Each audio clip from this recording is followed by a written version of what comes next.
Hello दोस्तों, कैसे हो आप सब।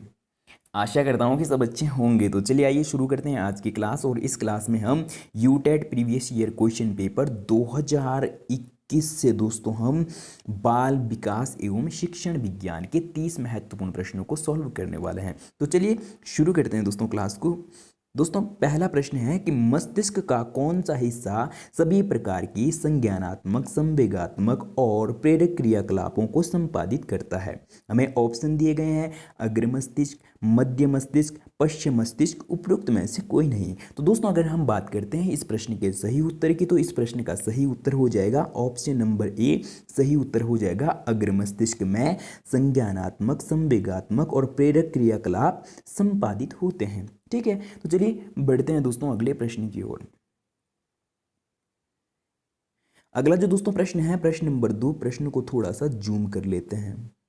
ठीक है, तो दोस्तों प्रश्न नंबर 2 है शारीरिक अंगों अथवा संपूर्ण जीव की बढ़ोतरी को कहते हैं समृद्ध कहते हैं, या विकास कहते हैं, या परिपक्वता कहते हैं, या क्रम विकास कहते हैं। तो दोस्तों अगर हम बात करते हैं इस प्रश्न के सही उत्तर की, तो शारीरिक अंगों और संपूर्ण जीव की बढ़ोतरी को क्या कहते हैं, ग्रोथ कहते हैं, या समृद्ध कहते हैं, या वृद्धि कहते हैं। ठीक है, तो चलिए बढ़ते हैं दोस्तों अगले प्रश्न की ओर। और अगला जो दोस्तों प्रश्न है प्रश्न नंबर 3।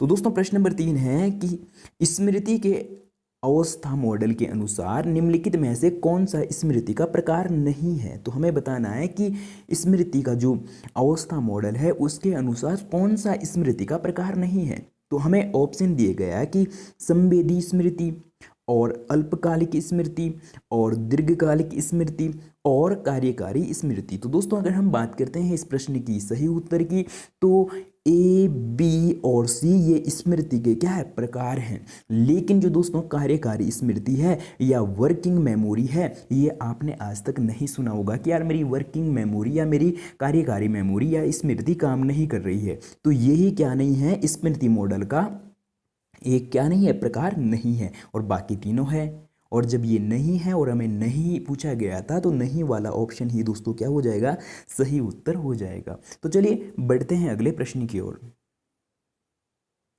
अगला जो दोस्तों प्रश्न है प्रश्न नंबर 4। साथियों प्रश्न है कि वस्तु एवं पृष्ठभूमि के संबंध के बारे में अधिक सोचने को कहा जाता है। हमें ऑप्शन दिया गया है कि विश्लेषणात्मक चिंतन कहा जाता है, या समग्र चिंतन कहा जाता है, या तर्कसंगत चिंतन कहा जाता है, या उपयुक्त में से कोई नहीं। तो दोस्तों अगर हम बात करते हैं इस प्रश्न के सही उत्तर की कि वस्तु और पृष्ठभूमि के संबंध के बारे में सोचने को कहा जाता है, तो ये किसके अंतर्गत आएगा। तो दोस्तों इस प्रश्न का सही उत्तर हो जाएगा ऑप्शन नंबर बी। सही उत्तर हो जाएगा समग्र चिंतन। ठीक है, तो चलिए बढ़ते हैं अगले प्रश्न की ओर। अगला जो दोस्तों प्रश्न है प्रश्न नंबर 5। मोटापा है किंतु भोजन करना चाहना किस प्रकार के द्वंद्व का उदाहरण है। हमें ऑप्शन दिया गया है कि उपागम द्वंद्व, और परिहार द्वंद्व, और उपागम परिहार द्वंद्व, और डी है कि उपरोक्त में से कोई नहीं। तो दोस्तों अगर हम बात करते हैं इस प्रश्न के सही उत्तर की, तो इस प्रश्न का सही उत्तर हो जाएगा दोस्तों उपागम परिहार द्वंद्व। ठीक है, सही उत्तर हो जाएगा। तो चलिए दोस्तों बढ़ते हैं अगले प्रश्न की ओर। और अगला जो दोस्तों प्रश्न होने वाला है प्रश्न नंबर 6। और जो दोस्तों प्रश्न नंबर 6 है बहुत बहुत इंपॉर्टेंट प्रश्न है। ठीक है, तो दोस्तों प्रश्न है कि बुद्धि लब्धि आईक्यू का संप्रत्यय किसने विकसित किया। हमें ऑप्शन में दिए गए हैं कि विलियम स्टर्न, टर्मन, और रॉस, और विनय। तो दोस्तों अगर हम बात करते हैं इस प्रश्न के सही उत्तर की कि जो बुद्धि लब्धि है, बुद्धि लब्धि का संप्रत्यय किसने विकसित किया, तो दोस्तों इस प्रश्न का सही उत्तर हो जाएगा option number A William stern. और अगर हम बात करते हैं दोस्तों कि टर्मन ने क्या दिया है, आईक्यू का सूत्र दिया है। और आईक्यू का सूत्र क्या है दोस्तों, आईक्यू बराबर MA/CA/100। इसका मतलब है दोस्तों कि IQ बराबर मासिक आयु, और CA का मतलब है वास्तविक आयु इंटू 100। तो दोस्तों ये किसने दिया, तो ये लुईस टर्मन ने दिया। किसने दिया दोस्तों, लुईस टर्मन ने दिया। और वहीं पे दोस्तों अगर हम बात करते हैं विनय की, तो विनय ने बुद्धि लब्धि पर पहला परीक्षण किया। विनय और साइमन ने बुद्धि लब्धि पर क्या किया दोस्तों, पहला परीक्षण किया। ठीक है, तो यहाँ पे 3 अलग अलग प्रकार से आपको प्रश्न पूछे जा सकते हैं। कौन कौन से पूछे जा सकते हैं कि बुद्धि लब्धि पर सबसे पहले कार्य किसने किया, तो दोस्तों अल्फ्रेड विनय और साइमन ने किया।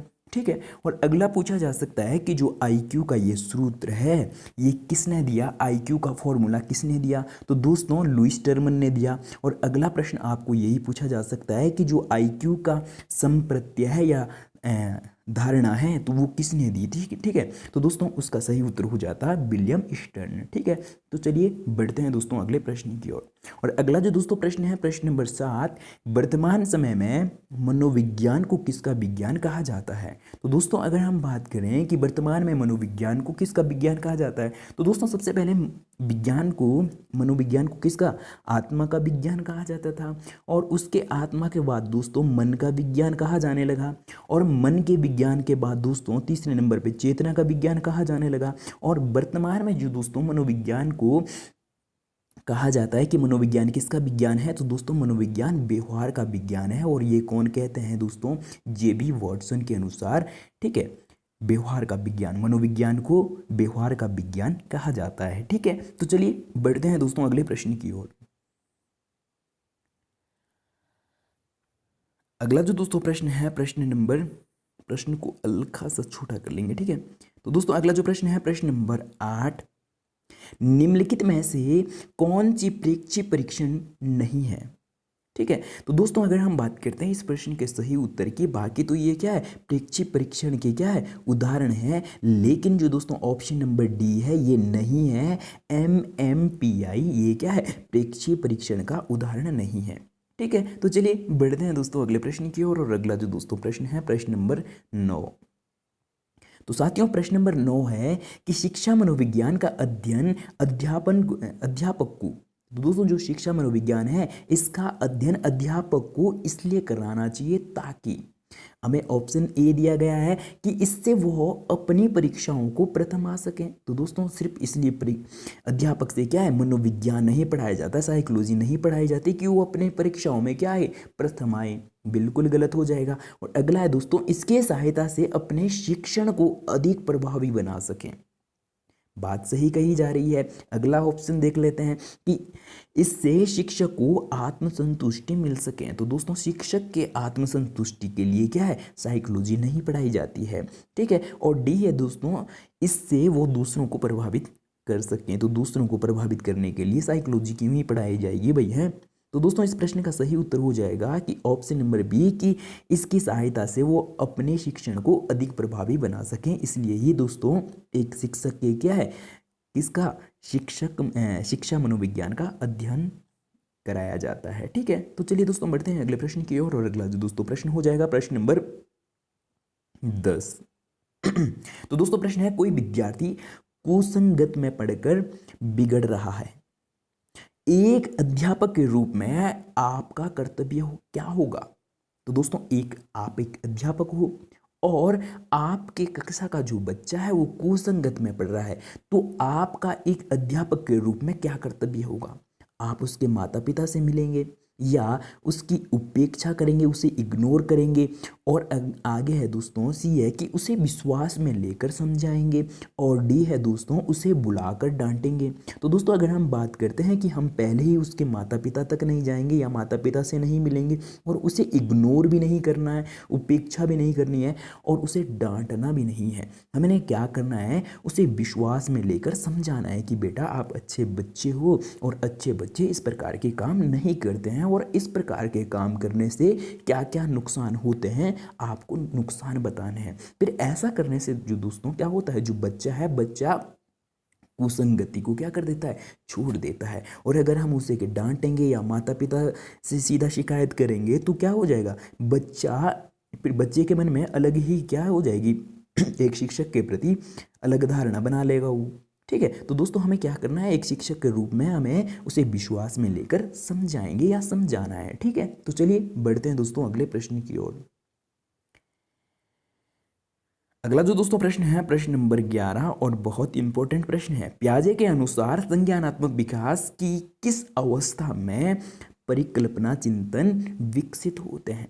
तो दोस्तों हमें ऑप्शन दिया गया है संवेदी प्रेरक और पूर्व संक्रियात्मक और मूर्त संक्रियात्मक और डी है औपचारिक संक्रियात्मक। ठीक है, तो दोस्तों अगर हम बात करते हैं इस प्रश्न के सही उत्तर की, तो इस प्रश्न का सही उत्तर हो जाएगा ऑप्शन नंबर डी सही उत्तर हो जाएगा। और जो दोस्तों संवेदी प्रेरक है, इसी को किस किस नाम से जाना जाता है, शैशव अवस्था के नाम से भी जाना जाता है और गत्यात्मक अवस्था के नाम से भी जाना जाता है और इंद्रियगामक अवस्था के नाम से भी जाना जाता है। और अगर हम बात करते हैं इसकी टाइम की, तो दोस्तों जन्म से 0 से 2 वर्ष। ठीक है, और अगर हम पूर्व संक्रियात्मक की बात करें तो दोस्तों इसका जो टाइम है 2 से 6 वर्ष का। ठीक है, ये अवस्था होती है। और अगर हम बात करें मूर्त संक्रियात्मक तो दोस्तों 7 से 11।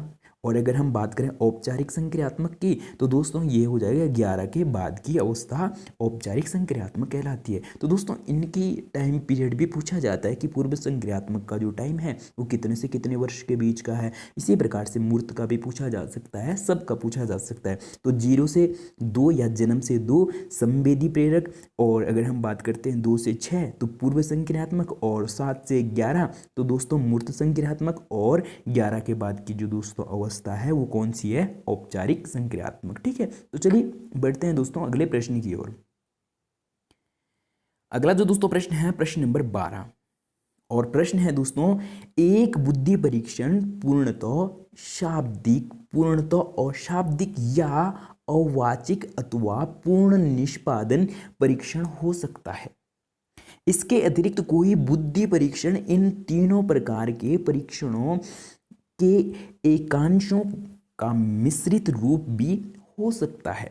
यह कथन है पूरा सत्य है, पूरे तरीके से सत्य है, या असत्य है, या अनिश्चित है, या अस्पष्ट है। तो दोस्तों अगर हम बात करते हैं इस प्रश्न के सही उत्तर की, तो ऑप्शन नंबर ए सही उत्तर हो जाएगा कि सत्य है कि भाई एक जो बुद्धि परीक्षण है वो पूरे तरीके से शाब्दिक भी हो सकता है और पूरे तरीके से अशाब्दिक भी हो सकता है और पूरी तरीके से दोस्तों अवाचिक भी हो सकता है और पूर्णतः क्या हो सकता है, निष्पादन परीक्षण भी हो सकता है। तो ये बातें सारी की सारी क्या है, सत्य है एक बुद्धि परीक्षण के लिए। ठीक है, तो चलिए बढ़ते हैं दोस्तों अगले प्रश्न की ओर, और इस प्रश्न का सही उत्तर ऑप्शन नंबर ए हो जाएगा। और अगला जो दोस्तों प्रश्न है प्रश्न नंबर 13। तो प्रश्न नंबर 13 है कि व्यक्तित्व को अधोलिखित विशेषताओं के द्वारा स्पष्ट किया जा सकता है। ठीक है, हमें ऑप्शन दिए गए हैं, इसमें थोड़ा सा छोटा कर लेते हैं प्रश्न को। ठीक है, तो दोस्तों पहला दिया गया है कि इसके अंतर्गत शारीरिक एवं मनोवैज्ञानिक दोनों घटक आते हैं, और सेकंड है दोस्तों कि किसी व्यक्ति विशेष में व्यवहार के रूप में इसकी अभिव्यक्ति पर्याप्त रूप से अनन्य होती है, और सी है कि इसकी प्रमुख विशेषता साधारणतः समय के साथ परिवर्तित नहीं होती है। तो दोस्तों हमें क्या करना है, निम्न में से व्यक्तित्व की विशेषताओं के संबंध में कौन सा विकल्प सही है।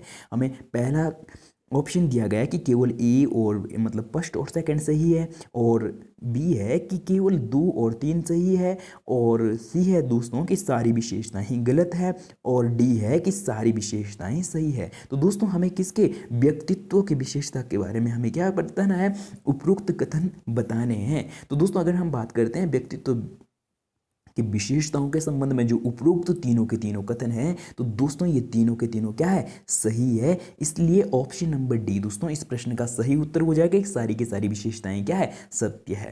ठीक है, तो चलिए बढ़ते हैं दोस्तों अगले प्रश्न की ओर, और अगला दोस्तों प्रश्न होने वाला है प्रश्न नंबर 14। तो दोस्तों प्रश्न नंबर 14 है गाल को छूने पर सिर को घुमाने दो। दोस्तों प्रश्न को थोड़ा सा जूम कर लेते हैं जो आपको स्पष्ट दिख जाए प्रश्न। ठीक है, तो दोस्तों प्रश्न है कि गाल को छूने पर सिर को घुमाना एवं मुख खोलना नवजात शिशुओं में उपस्थित किस प्रकार की प्रतिवर्त के अंतर्गत आता है। तो दोस्तों जब एक छोटा बच्चा होता है और छोटे बच्चे का जब हम गाल छूते हैं तो वो क्या है, सिर को घुमाता है या सिर को खोलता है। ठीक है, तो ये नवजात शिशु में उपस्थित किस प्रकार का क्या है, प्रतिवर्त के अंतर्गत आता है? रूटिंग के अंतर्गत आता है, या मोरो के अंतर्गत आता है, या पकड़ना के अंतर्गत आता है, या बेबसिकी के अंतर्गत आता है? तो दोस्तों अगर हम बात करते हैं इस प्रश्न के सही उत्तर की, तो इस प्रश्न का सही उत्तर हो जाएगा दोस्तों ऑप्शन नंबर ए सही उत्तर हो जाएगा, रूटिंग। ठीक है, तो चलिए बढ़ते हैं दोस्तों अगले प्रश्न की ओर। अगला जो दोस्तों प्रश्न होने वाला है प्रश्न नंबर 15, और प्रश्न नंबर 15 है दोस्तों, निम्नलिखित में से कौन सी किशोरों की एक प्रमुख चुनौती नहीं है? कि जो किशोर अवस्था है, किशोर अवस्था दोस्तों कितने 18 साल तक की होती है, तो किशोरों की एक प्रमुख चुनौती नहीं है। कि ये चुनौती कौन सी चुनौती ऐसी है जो किशोरों के जीवन में नहीं आती है या उनसे संबंधित नहीं है? पहला दिया गया हमें अपचार, और बी है मादक द्रव्यों का दुरुपयोग।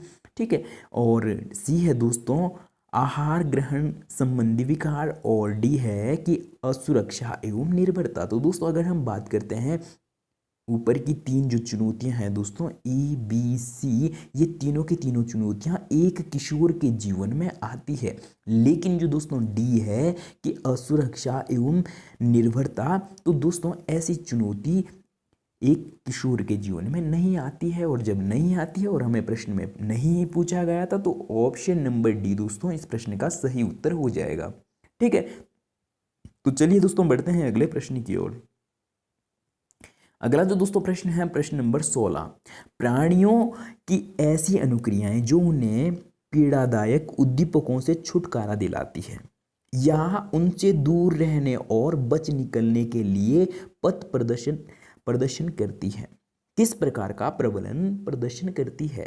धनात्मक प्रबलन, या ऋणात्मक प्रबलन, या विलंब प्रबलन, या आंशिक प्रबलन? तो दोस्तों अगर हम बात करते हैं इस प्रश्न के सही उत्तर की, तो इस प्रश्न का सही उत्तर हो जाएगा दोस्तों ऑप्शन नंबर बी सही उत्तर हो जाएगा कि प्राणियों की ऐसी अनुक्रियाएं जो उन्हें पीड़ादायक उद्दीपकों से छुटकारा दिलाती है या उनसे दूर रहने या बच निकलने के लिए पथ प्रदर्शन करती है। तो दोस्तों ये किसके अंतर्गत आएगा? ये प्रबलन किसके अंतर्गत आएगा? ऋणात्मक प्रबलन के अंतर्गत आएगा। तो दोस्तों इस प्रश्न का सही उत्तर हो जाएगा ऑप्शन नंबर बी। तो चलिए बढ़ते हैं अगले प्रश्न की ओर। अगला जो दोस्तों प्रश्न है प्रश्न नंबर 17। तो साथियों प्रश्न नंबर 17 है कि किसके अनुसार कौशल अधिगम की प्रक्रिया 3 चरणों में होती है? संज्ञानात्मक, सहचार्यात्मक और स्वायत्त। तो दोस्तों हमें ऑप्शन दिया गया है फिट्स और टॉलमैन और बेंडूरा और कोलवर्क। तो दोस्तों अगर हम बात करते हैं इस प्रश्न के सही उत्तर की, तो इस प्रश्न का सही उत्तर हो जाएगा दोस्तों ऑप्शन नंबर ए फिट्स इस प्रश्न का सही उत्तर हो जाएगा। बढ़ते हैं अगले प्रश्न की ओर। अगला जो दोस्तों प्रश्न है प्रश्न नंबर 18। ये इंग्लिश वाला प्रश्न पूरा नहीं दिख रहा है, ठीक है। तो दोस्तों प्रश्न नंबर 18 है कि किस प्रकार के बच्चों को पेशीय समन्वय तथा हस्त निपुणता अपेक्षाकृत निम्न कोटि की का हो जाता है?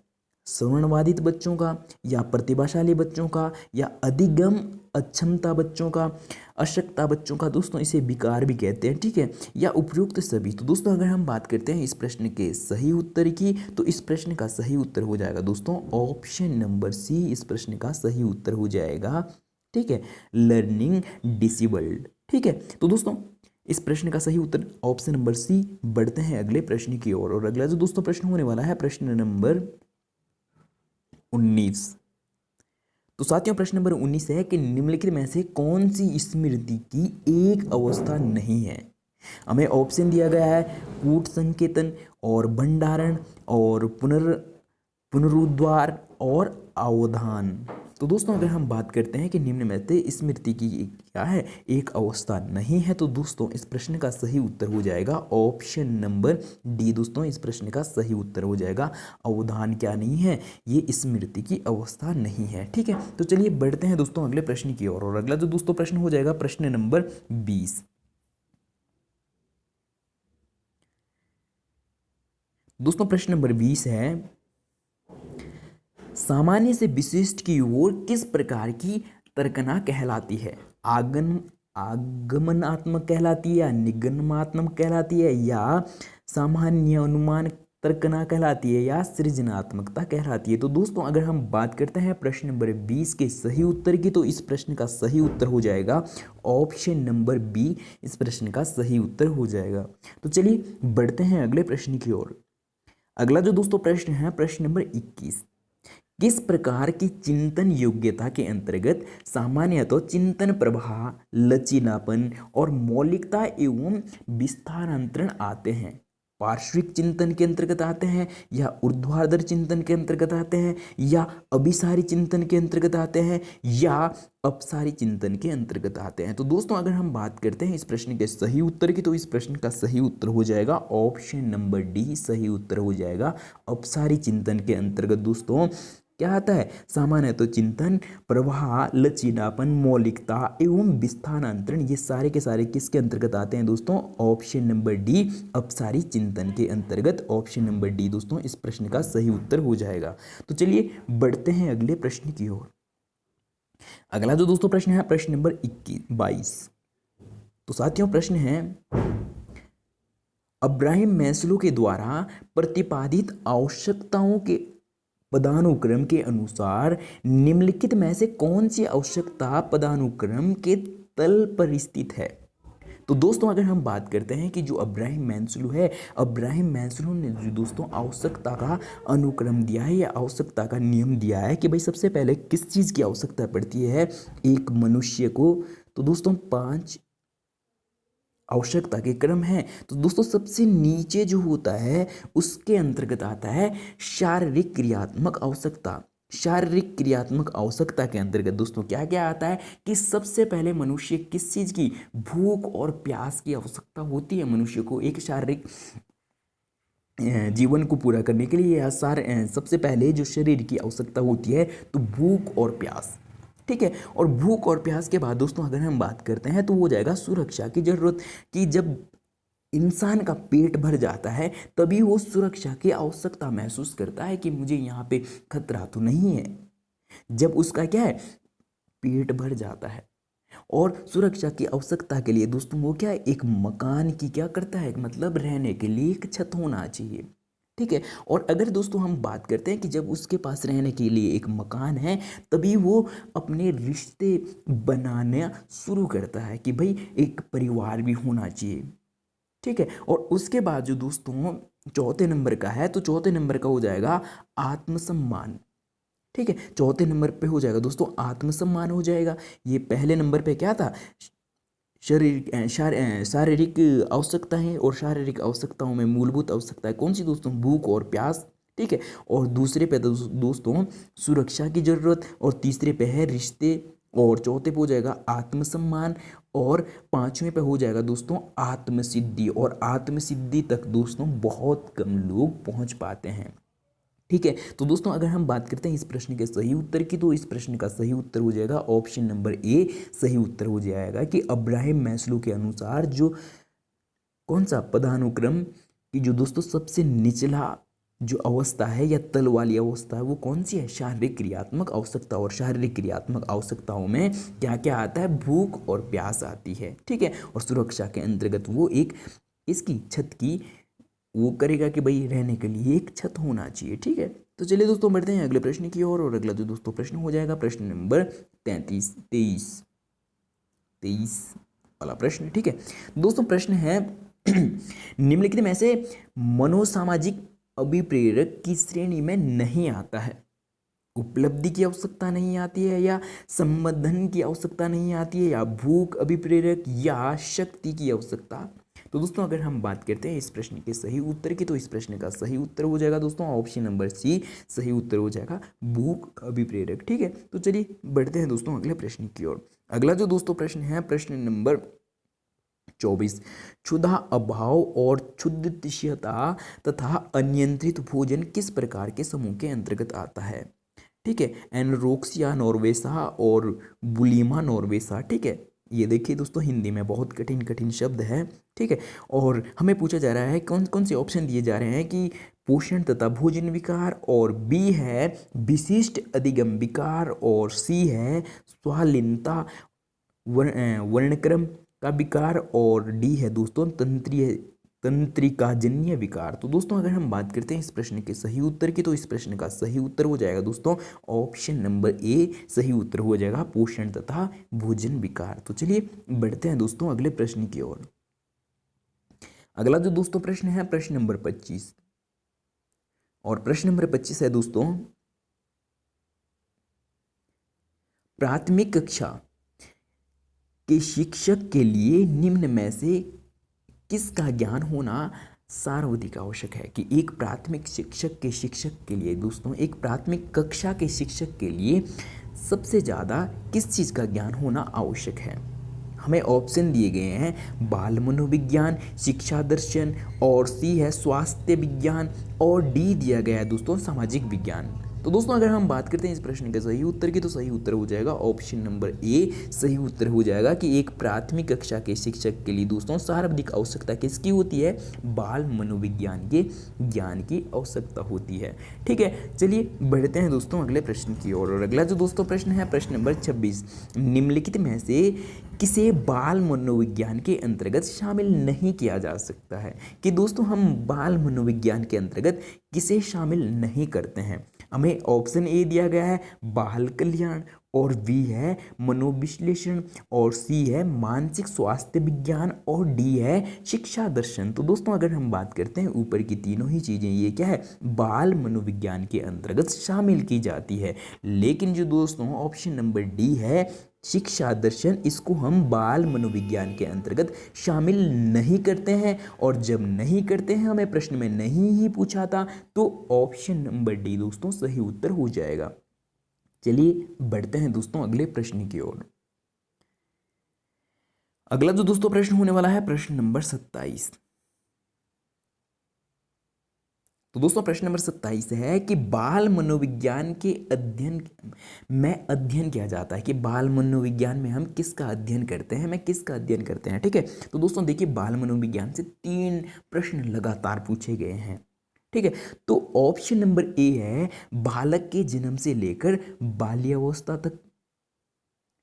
प्रश्न पूछा जा रहा है कि बाल मनोविज्ञान के अंतर्गत किस चीज़ का अध्ययन किया जाता है। तो बालक के जन्म से लेकर बाल्यावस्था तक का अध्ययन किया जाता है। और बी है कि बालक के जन्म के पूर्व की अवस्था दोस्तों किसे कहते हैं, गर्भ अवस्था से लेकर किशोरावस्था तक का अध्ययन करते हैं हम बाल मनोविज्ञान के अंतर्गत। और सी है दोस्तों कि बालक के जन्म से लेकर प्रौढ़ावस्था तक का, मतलब है बुढ़ापे तक हम क्या करेंगे, बच्चे के जन्म से लेकर बुढ़ापे तक का अध्ययन करेंगे बाल मनोविज्ञान के अंतर्गत। और डी है दोस्तों कि बालक के जन्म से लेकर युवावस्था तक का हम क्या करेंगे, बाल मनोविज्ञान के अंतर्गत अध्ययन करेंगे। तो दोस्तों अगर हम बात करते हैं इस प्रश्न के सही उत्तर की, तो इस प्रश्न का सही उत्तर हो जाएगा कि दोस्तों बाल मनोविज्ञान के अंतर्गत जो हम अध्ययन करते हैं, तो बालक के जन्म के पूर्व और जन्म के पूर्व की अवस्था को गर्भ अवस्था कहते हैं। तो हम ये कह सकते हैं कि बाल मनोविज्ञान के अंतर्गत हम गर्भ अवस्था से लेकर किशोरावस्था तक के अध्ययन करते हैं। ठीक है, तो चलिए दोस्तों बढ़ते हैं अगले प्रश्न की ओर। और अगला जो दोस्तों प्रश्न होने वाला है प्रश्न नंबर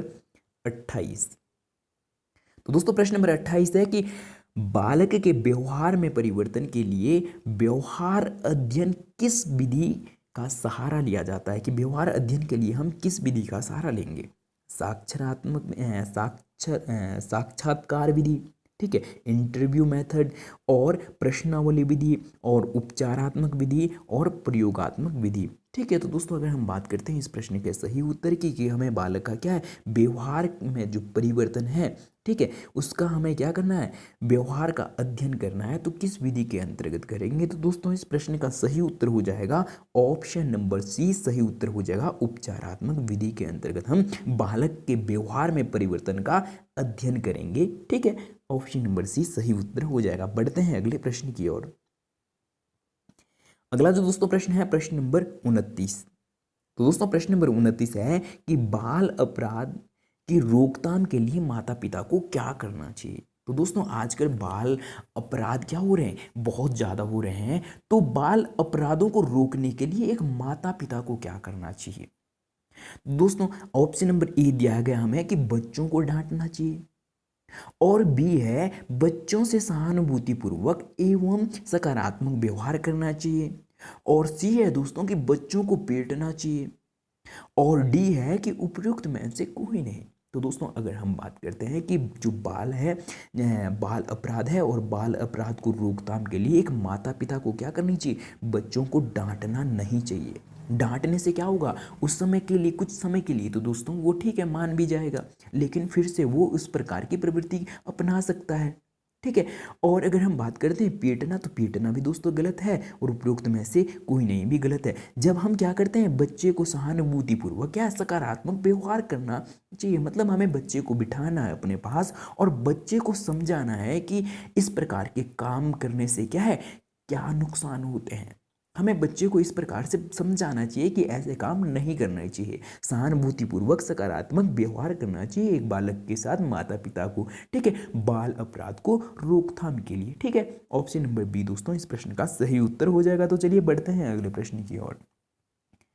अगला जो दोस्तों प्रश्न है, ये आज के लिए अंतिम प्रश्न है। तो दोस्तों अंतिम प्रश्न को करने से पहले, अगर आप हमारे सारथी कोचिंग सेंटर में पहली बार हो तो चैनल को सब्सक्राइब, वीडियो को लाइक, और साथ में साथियों अपना स्कोर कमेंट करना ना भूलें कि आपके 30 में से कितने प्रश्न सही हुए हैं। तो आपको अपना स्कोर भी बताना है कि 30 में से आपके प्रश्न कितने सही हुए हैं, और साथ में दोस्तों आपको कमेंट करके ये भी बताना है कि आपको हमारी क्लास कैसे लगी। ठीक है, और एक काम आपको और करना है कि आपको इस क्लास को अपने उन सभी साथियों तक शेयर करना ना भूलना है जिनका इस बार यूटेट का पेपर है।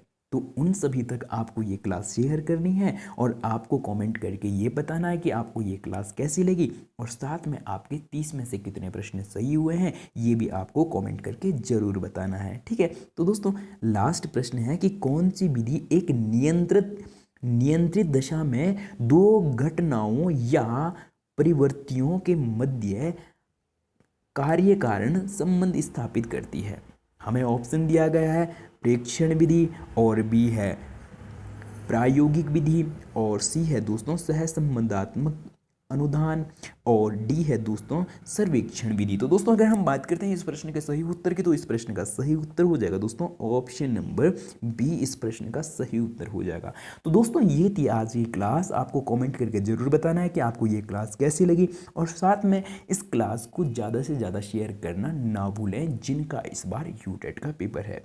और साथ में आपको क्या करना है, चैनल को सब्सक्राइब करना है, वीडियो को लाइक भी जरूर करना है। तो चलिए आज के लिए इतना ही, मिलते हैं जल्दी ही इस प्रकार की नेक्स्ट वीडियो में।